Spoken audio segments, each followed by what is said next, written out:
Things are a little nutty. It's a hurried holiday for most of us, right? Like we've got more things to do than we have time to do them in. And perhaps you found yourself saying yes to a lot of things that you didn't really feel like doing, the obligations. I think we all struggle with that. And yet, the thing that we always put at the bottom is honestly taking time out. We feel like we don't have time to do it. Maybe someone else might, and that's a luxury. That's a privilege that they might have, but not me because I'm wall to wall with activities, with frenetic things to do, gifts to buy and wrap, parties to attend, parties to host, events, you name it, it's going on. And while that stuff can be exciting, it can also be exhausting and it can be draining. And if we're not careful, we're not paying attention to ourselves, we can get depleted in a hurry and we can find ourselves just wanting to check out of everything or succumbing to some more illness this time of year because we've run ourselves ragged. There are so many things that can happen internally for us that can cause us to basically just shut down. And then we can't do any of those things that we said we were going to anyway. All the obligations, they go away because our bodies tell us, you know what? Mm-mm, time to rest. And I've been thinking about just this frenetic activity that I have going on myself. So I'm with you, believe me. And I was reminded the other day, I was a guest on a friend's podcast that will be coming out in January. And he was talking about how he's going away, taking a family trip, and really wants to be present for his family while he's there. But of course, he's an entrepreneur, and I hate the term even solopreneur, but that's what he is, right? It's him. Things rise and fall with his efforts, and so that adds to the pressure of like, if I don't show up and work, if I don't show up and do things, nothing's going to get done. And that's just a hamster wheel of activity that can end up in more and more frustration for sure, but understandable, right? Because when you're creating your own path and you're doing your own thing, creating your own business, then it's not going to get done if you don't get do it yourself or you delegate it out. And so many of us struggle with that. But anyway, he asked me this question. He said, you've written this book about fun, make fun habit, and you talk a little bit about this in there in terms of being present and this idea of being versus doing. And it led back to the conversation that, the story that I had shared in the book about my time at a monastery in California. And this time was completely magical. It was unexpected. There's a larger story that I don't have time really today to share about. And also, it is in the book. So if you're really curious, you can always get a copy of Make Fun of Habit. But the whole point here being, I went to that place in a season where, I was freshly divorced, world was upside down, literally, because the pandemic. And I was just seeking to get out of my usual surroundings. I needed to shake things up a little bit. And so a friend had told me about this monastery in Big Sur, California. And I was like, I've never been there, but pictures look amazing. And I know the Mac OS always talks about Big Sur. So I'm like, that's got to be something, some indicator that's a cool place, right?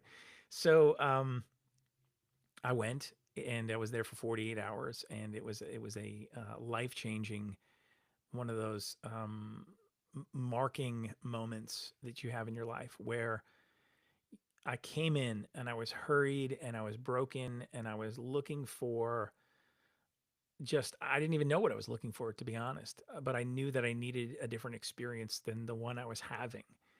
And I knew a lot of it was tied to my mental health in that particular moment as well.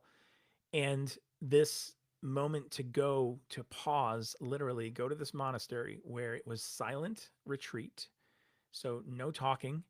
There was no cell signal, therefore no notifications, no social media, no phone calls, no email, no outside distractions. And I thought, great, this will be what I need for the next 48 hours. And so I got there late. Next morning, I got up and I started to do what probably most of us would do. I started thinking about, what do I do? What do I do? I started to journal, and I journaled a lot. I filled page after page after page. I went for a walk in nature, and I took some pictures of the surrounding area because it was so beautiful. And I prayed and prayed, and I was looking for all the things to do. And it wasn't until the following day where I finally got to the place where I'm like, I'm out of things to do. Like, I've done all the things. Now what? And I really felt like that was the moment where God was leaning into me and saying, that's the point. It's time to be, not just do. And that moment landed on me like a ton of bricks. And I realized that I was always looking for something to do to keep the activity going. And so much of that was tied to how I saw myself and worth issues and other things. But in that moment, it was just learn to be, like, be still. And so I sat on a bench and I felt the breeze come by. I closed my eyes for a minute. I felt the warmth of the sun on my face. I heard some birds in a tree next to me. I heard the ocean a little bit a ways from me, other sounds of nature. And I just sat in that moment. And honestly, if I close my eyes right now, I can still see and experience that exact moment because I was fully present. I was practicing presence in that moment.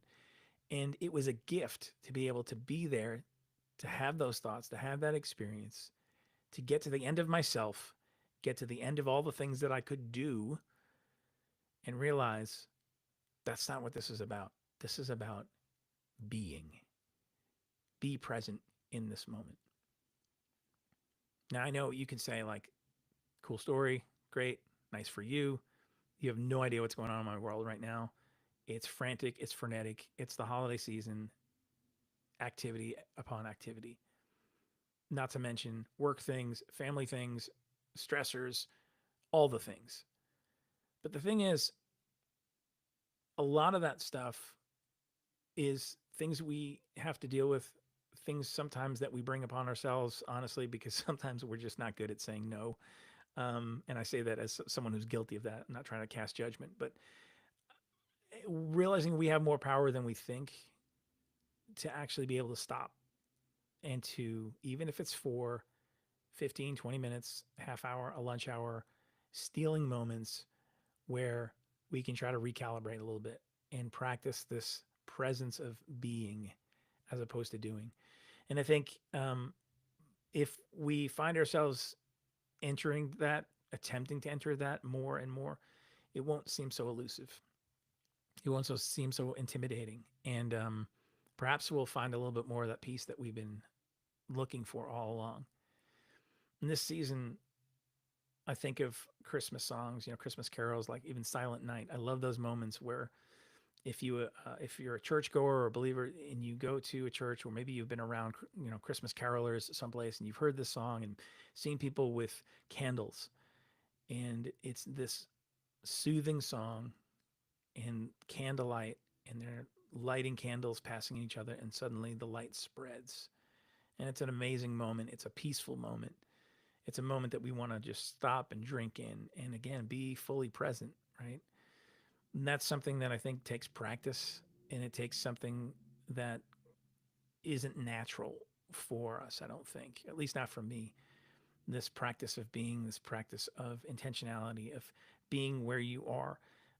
For me, a lot of this has to do with the desire to create. Creation is an activity. It can be frenetic. It's ideas and chasing things down and creating things and launching things and building things and all the things. But if we're not careful, if I'm not careful and I don't stop and I don't have times when I replenish, where I replace what I've been putting out and take in, if I don't have moments where I stop and I check in with myself to say, how am I really doing? And am I doing this because I'm trying to earn approval or validation through what I'm doing? Or is it that some other motivation that I'm maybe not even aware of, that I need to become aware of? Those moments when you can stop and just be, those are the moments where you practice some self-care, which unfortunately for many of us comes at the bottom of the list. And it doesn't allow us to show up as the best version of ourselves for ourselves and the people around us. So just a little challenge for you, for me, in the midst of the chaos, the holiday hurry, the frenetic pace of things. No one's going to do this for us. No one's going to force us to take time to do that. It's up to us to see the value in it, to desire it, and then take some action steps towards it. Maybe there's a meeting you need to cancel. Maybe there's an obligation that you need to say, I'm sorry, but I shouldn't have said yes to that.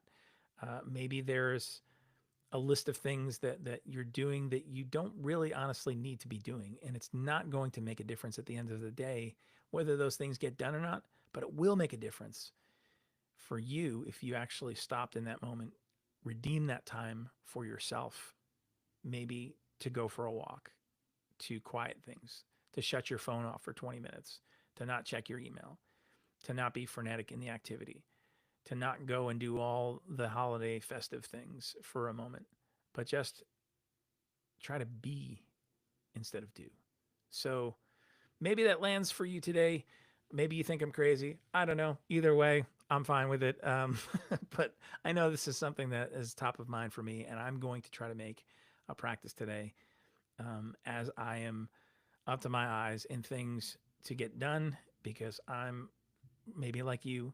I'm heading away for the holidays, going back home to my family, or I should say, where I come from, because I have a new home now.